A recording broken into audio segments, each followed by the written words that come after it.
আসসালামু আলাইকুম। আজকে আমি নতুন একটা রেসিপি শেয়ার করব। আর এইটা অনেক বেশি পছন্দ করে সবাই। বাসায় মাছ মাংস কিছু না থাকলে কোনো টেনশন নাই, শুধু ডাল আর মসুর ডাল আর ডিম থাকলেই হবে।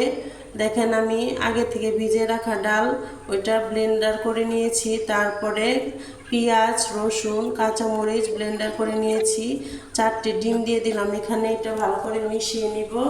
মিশিয়ে নেওয়ার পর এটা তেলে ভেজে নিব।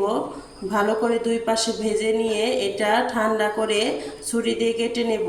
তারপর প্যানে তেল দিয়ে আদা রসুন, তারপরে কাঁচামরিচ পেঁয়াজ তেজপাতা এলাচ দারচিনি এটা দিয়ে ভেজে নিব।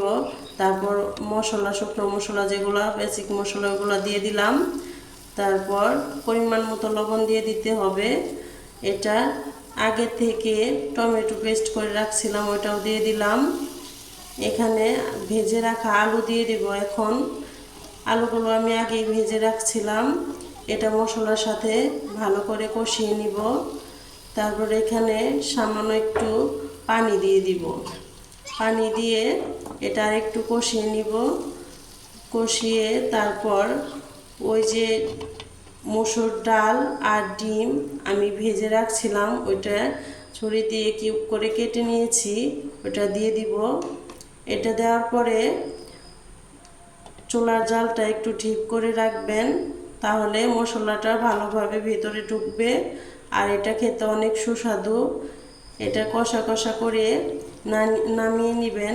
এখানে বেশি ঝোল রাখা যাবে না।